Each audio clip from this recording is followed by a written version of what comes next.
छत्तीसगढ़ के घने और हरे भरे जंगल ऊपर से शांत, सुकून से भरे हुए दिखाई देते हैं। इन्हीं जंगलों की गहराइयों में दबी है यहाँ की सदियों पुरानी सभ्यता और परंपराओं की जड़ें।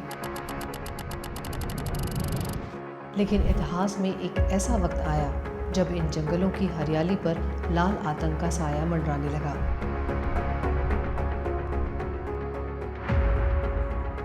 जिन रास्तों पर कभी ऋषि मुनियों ने ध्यान लगाया, जिन पगडंडियों पर आदिवासियों ने प्रकृति के साथ नृत्य किया, वही पगडंडियां नक्सलवाद के बारूद, बंदूक और खून की गंध से भर गई।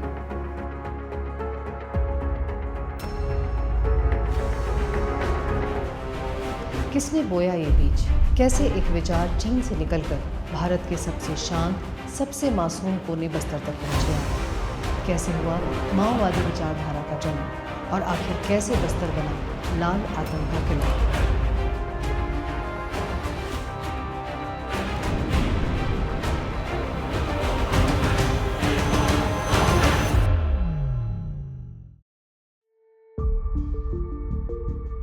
कम्युनिज्म या समाजवाद की पहली आंधी भले ही सोवियत रूस में उठी, लेकिन इस विचारधारा के सबसे बड़े तूफान ने चीन से आकार लिया। 1950 का दशक एक ऐसा समय था जब चीन में माओ जेडोंग ने लाखों लोगों को साथ लेकर एक वैचारिक ज्वालामुखी जगाई। माओ जेडोंग का ये आंदोलन गरीब, मजदूर और शोषित वर्ग के लिए बड़े परिवर्तन की पहल बना, जिसमें गरीबों ने हथियार उठाए और समानता के लिए नए समाज का निर्माण करने की ठानी। माओ की एक पंक्ति आज भी इतिहास में गूंजती है, सत्ता बंदूक की नली से निकलती है। ये विचार सीधे साधे लोगों के मन में क्रांति का सपना जगाता था। लेकिन बहुत कम लोग जानते थे कि चीन में जली ये चिंगारी धीरे धीरे एक खतरनाक लपट बनकर नेपाल के पहाड़ों से गुजरती हुई भारत की सरहद में प्रवेश कर लेगी। 1960 के दशक में जब नव स्वाधीन युवा भारत अपनी दिशा खोज ही रहा था, उस दौर में ये माओवादी विचारधारा धीरे धीरे कुछ बुद्धिजीवियों, छोटे किसानों और युवा समूहों के बीच फैलने लगी। लेकिन इस कहानी का मोड़ 1967 में आया, जब इस विचार का असली, क्रूर और हथियारबंद रूप सामने आया। एक ऐसी आग जिसने बाद में भारत के सबसे शांत कोने छत्तीसगढ़ के बस्तर को लाल साए में ढक दिया।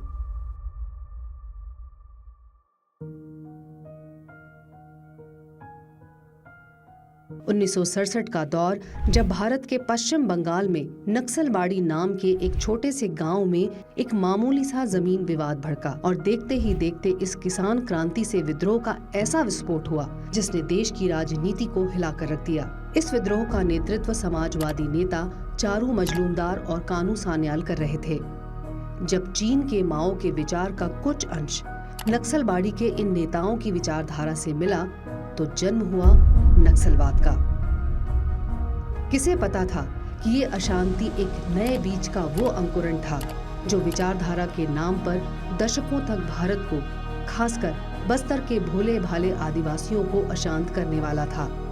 अब ये सिर्फ आंदोलन नहीं था, ये एक विचार की क्रांति थी जो कह रही थी कि सरकार गलत है और बदलाव सिर्फ हथियार से आएगा। भारत की लोकतांत्रिक धरती पर ये विचार बारूद की तरह फैलने लगा। जैसे जैसे पश्चिम बंगाल में आंदोलन बढ़ता गया, ये नए नए नक्सली समूह बिहार, उड़ीसा, आंध्र प्रदेश और मध्य प्रदेश के जंगलों की ओर भागने लगे और एक ऐसी जगह की तलाश करने लगे जहां से छुपकर वे अपनी विचारधारा से अधिक लोगों को जोड़ सकें।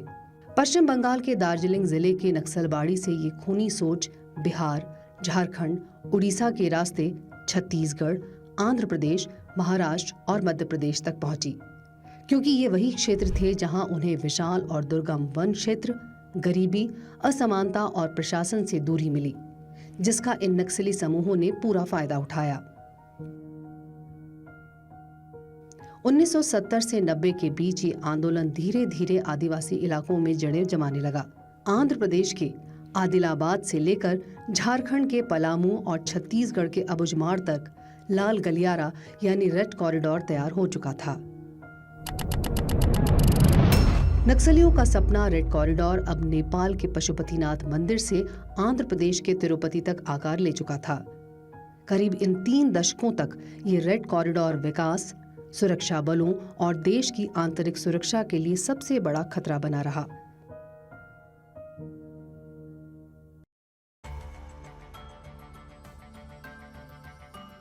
नक्सलबाड़ी के आंदोलन के बाद 1980 से 1990 के बीच बस्तर में नक्सलवाद अपने पांव पसारने लगा और धीरे धीरे बस्तर नक्सलवाद का सबसे मजबूत गढ़ बन गया। लेकिन इसके पीछे सिर्फ एक आंदोलन नहीं बल्कि बस्तर का एक दुखद अध्याय छुपा है। अपने हरे भरे खूबसूरत जंगलों और समृद्ध आदिवासी विरासत के लिए मशहूर बस्तर डर का पर्याय यूं ही नहीं बन गया। पापा को मार दिए हैं, फैमिली पूरा सबको मार दिए, दादा थे, नाना लोग को, ये मेरे को भी चाकू से भोगे थे ये पास। तभी मेरे पापा को खो दी हूँ। जब जब मेरे कमी महसूस होता तब बात है पढ़ाई लिखाई में और कुछ काम के लिए। पापा रह लेते तो मेरे साथ देते, मैं पढ़ भी लेती और आगे कुछ ना कुछ कर लेती पढ़ लिख के। बस्तर में लाल स्याही से इस काली कहानी को लिखने की शुरुआत तो 1970 के दशक में ही हो चुकी थी, लेकिन बस्तर में इसे वैचारिक सफलता मिलने की संभावना न के बराबर थी, क्योंकि यहाँ सदियों से बस्तर के प्रतीकात्मक राज परिवार काकतीय राजवंश का शासन था, जिन्होंने ब्रिटिश राज में भी सूझबूझ से बस्तर में राजसत्ता की बागडोर संभाली थी। इस राज परिवार के तत्कालीन मुखिया थे महाराजा प्रवीर चंद्र भंजदेव, जो अपनी प्रजा से पुत्रवत स्नेह करते थे। ये बस्तर का ऐतिहासिक राजवंश था, जिसका 15 जनवरी 1948 में भारत संघ में विलय हो चुका था। आजादी के बाद बस्तर में दुखद अध्याय तब शुरू हुआ जब 1966 में राजा प्रवीर चंद्र भंजदेव की हत्या हो गई। कहा जाता है वे आदिवासियों के अधिकारों, जल, जंगल और जमीन की लड़ाई में सरकार से भिड़े थे। ये घटना बस्तर के इतिहास का सबसे विवादास्पद और दुखद अध्याय है। इतिहासकार मानते हैं कि उनकी हत्या ने स्थानीय आदिवासियों को दुखी किया, विश्वास की कमी पैदा हुई और नेतृत्व का शून्य पैदा कर दिया। यहाँ से आदिवासी समाज असंतुष्ट हुआ और नक्सली विचारधारा जो पनपने की राह देख रही थी, उसने इस अवसर को हाथों हाथ लिया। बस्तर में नक्सलवाद के पनपने की परिस्थितियां बस्तर का दुर्लभ भूगोल, घने जंगल, कठिन पहुंच और दुर्गम गांव नक्सलियों के लिए सुरक्षित ठिकाने बने। यहाँ की गरीबी, अशिक्षा और बुनियादी सुविधाओं का अभाव आदिवासी लोगों को हाशिए पर रखता गया। विकास कार्य अवरुद्ध हो गए, सड़कें बम से उड़ा दी गईं, स्कूल, हॉस्पिटल, थाने जला दिए गए। भोले भाले आदिवासियों का ब्रेन वॉश किया जाने लगा। एक आदिवासी अपने ही आदिवासी साथी सुरक्षा बलों और सरकार के खिलाफ शस्त्र उठाने के लिए तैयार होने लगा। अब बस्तर के साथ साथ पूरे छत्तीसगढ़ की छवि एक नक्सलग्रस्त राज्य की बन गई। प्रशासन और सरकार का कमजोर संपर्क वहां के आदिवासियों के आर्थिक शोषण और सशस्त्र संघर्ष को जन्म देने वाला कारक बना। यही वजह रही कि जहां जहां सरकारी सुविधाएं नहीं पहुंची, वहां नक्सलियों ने अपनी मौजूदगी दर्ज कराई और स्थानीय लोगों को बहकाया। भारत सरकार की जगह जनताना सरकार यानी जनता की सरकार, जिसे माओवादी अपने शासन के मॉडल के रूप में पेश करते हैं, उसके जरिए भोले भाले आदिवासियों का शोषण किया गया।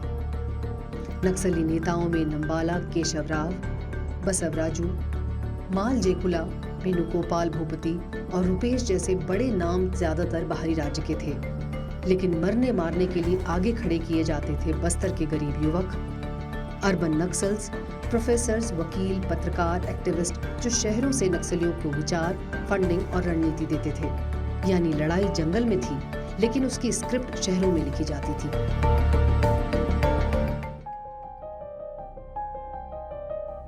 2000 में छत्तीसगढ़ एक नया राज्य बना और जैसे ही सरकार ने विकास शुरू किया, बस्तर के विकास कार्यों में तेजी आने लगी। बिजली, सड़क, स्कूल, अस्पताल और उद्योग खुलने की संभावनाएं बढ़ गईं। बस्तर वासियों के जीवन में बदलाव लाने वाली योजनाएं लाई गईं, लेकिन नक्सलियों को ये मंजूर नहीं था। विकास की विचारधारा माओवाद को निगल सकती थी, इसीलिए उन्होंने अपनी हिंसक गतिविधियां बढ़ा दी।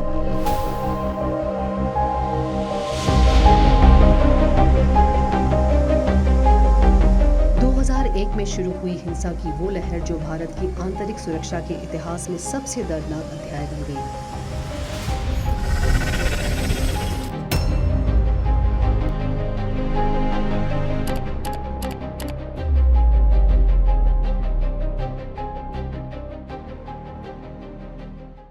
मागनचे कायकी पोश लागोस मग इलोडदाने गोड्याला बडसनादान तूडोरे मत्तांगो पेरकनक दैरा मादिली ना मरनी मयण मत तूरी पोश मत बडसन वेला नन मीर बार नानी पोयते नन बेगनन मंतानी जोर नंदा वेला सिन्नादु मिर्रो मत्ता नानी निग बडस्तंडोर करेंटिल कुंटास मल्लानु मुझ भयम वार।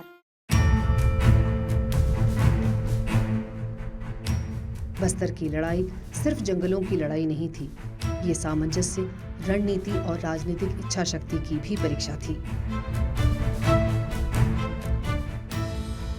2003 से 2018 तक डॉक्टर रमन सिंह छत्तीसगढ़ के मुख्यमंत्री रहे। इन 15 वर्षों में राज्य स्तर पर सुरक्षा बलों की तैनाती बढ़ाई गई, पुलिस ढांचे को मजबूत करने और दूर दराज इलाकों तक प्रशासनिक पहुंच बनाने की शुरुआत हुई। हालांकि केंद्र और राज्य में अलग अलग सरकारों के कारण सालों तक मजबूत रणनीति और समन्वय नहीं बन पाया और इस कमी का सबसे बड़ा लाभ नक्सलियों को मिला। फिर 2014 में जब पहली बार केंद्र और राज्य दोनों में एक ही पार्टी की सरकार बनी, तभी नक्सलवाद के खिलाफ निर्णायक लड़ाई की शुरुआत हुई। नक्सल प्रभावित क्षेत्रों में सड़क, संचार और सुरक्षा कैंपों पर फोकस पड़ा। विकास और सुरक्षा दोनों को साथ लेकर चलने की कोशिश की गई ताकि नक्सलवाद की सामाजिक जड़ों को भी कमजोर किया जा सके। लेकिन 2018 में राज्य में सत्ता परिवर्तन ने इस लड़ाई की गति को धीमा कर दिया। 2023 में फिर एक बार केंद्र और राज्य दोनों में एक ही दल की मजबूत सरकार बनी और यहीं से फिर शुरू हुआ नक्सलियों के समूल खात्मे का नया अध्याय।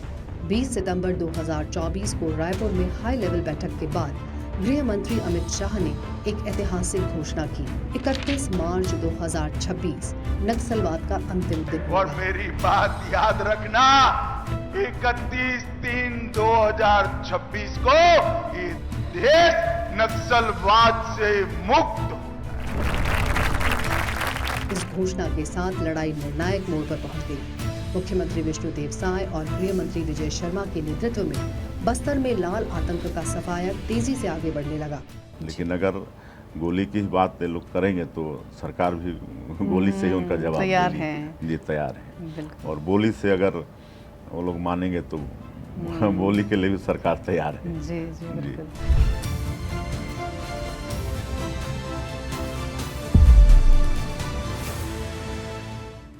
गृह मंत्री विजय शर्मा ने नक्सलवाद के खिलाफ एक स्पष्ट, सख्त और समयबद्ध रणनीति पेश की। उन्होंने भी भरोसा दिलाया कि 31 मार्च 2026 तक छत्तीसगढ़ को नक्सलवाद से मुक्त कर दिया जाएगा। मुझे पूर्ण विश्वास है इस बात में। नियत समय में समूचा बस्तर ही नहीं वरन समूचा छत्तीसगढ़ सशस्त्र नक्सलिज्म से मुक्त होगा, शांति की स्थापना होगी।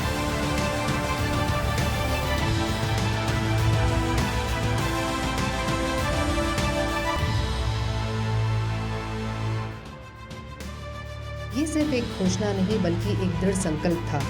ये एक ऐसा लक्ष्य था जिसमें सुरक्षा बलों की बहादुरी, सरकार की मजबूत नीति और जनता के विश्वास का संगम देखने को मिला। जहां एक और गृह मंत्री विजय शर्मा ने गोली का जवाब गोली से की नीति के साथ सुरक्षा बलों को खुलकर कार्रवाई करने की छूट दी, वहीं दूसरी ओर मुख्यमंत्री श्री विष्णुदेव साय ने नक्सलवाद के खिलाफ लड़ाई को केवल सुरक्षा अभियान तक सीमित नहीं रखा, बल्कि इसे विकास, विश्वास और निर्णायक कार्यवाही के संतुलित विजन के साथ आगे बढ़ाया। उनके नेतृत्व में राज्य सरकार ने सुरक्षा बलों की क्षमता को मजबूत करते हुए बस्तर और नक्सल प्रभावित क्षेत्रों में सड़क, संचार, शिक्षा और स्वास्थ्य जैसी बुनियादी सुविधाओं के विस्तार पर जोर दिया। अपने विजन से उन्होंने आत्मसमर्पण और पुनर्वास नीतियों के माध्यम से नक्सलियों को मुख्य धारा में लौटने का अवसर दिया। लोगों को जो नक्सलियों की खोखली विचारधारा है उसके बारे में अच्छे से समझाया गया है। लोगों को समझ आने लग गया है कि नक्सलवाद वाकई में एक खोखली विचारधारा है, लोगों को जो भटकाता है विकास कार्यों से, शिक्षा से, और उनके जो बच्चे हैं जिनका भविष्य आने वाला है उनके लिए भी ये अवरुद्ध करता है उनके विकास कार्यों में। केंद्रीय गृह मंत्री श्री अमित शाह की रणनीति के अनुरूप चल रही ये मुहिम छत्तीसगढ़ में शांति और स्थिरता की नई उम्मीद जगा रही है। सभी लोग सरेंडर करें। आपका गांव नक्सल मुक्त होते ही गांव के विकास के लिए 1 करोड़ रुपया छत्तीसगढ़ शासन आपको देगा। 1 करोड़ रुपया। सरकार ने एक और आकर्षक समर्पण नीति और दूसरी ओर आक्रामक दमन नीति दोनों को समान शक्ति के साथ लागू किया और इसके नतीजे भी सामने हैं।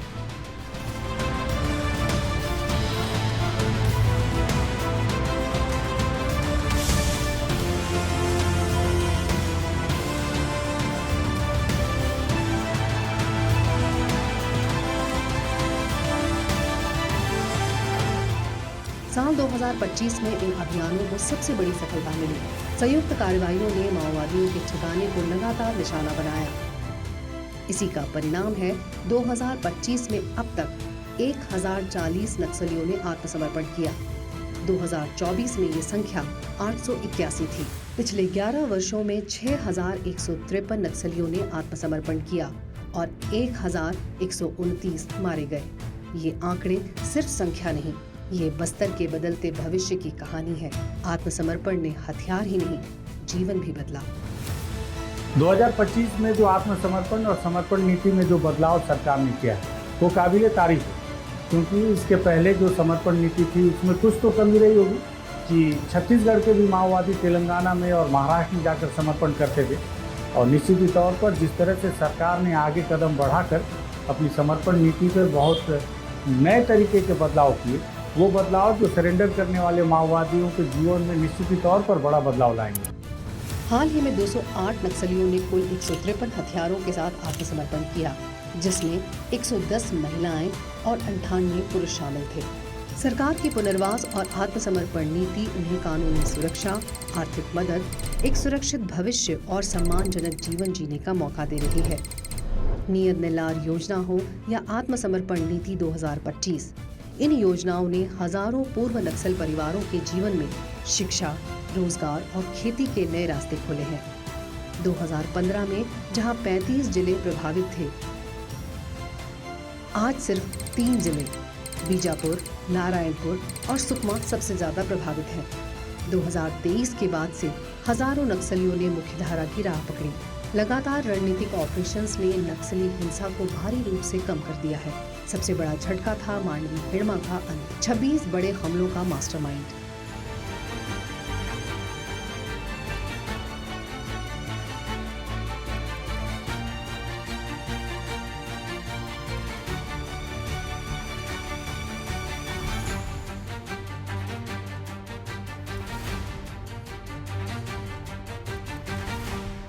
मांडवी हिड़मा हाल ही में मारा गया और इस घटना ने नक्सलियों की कमर तोड़कर रख दी।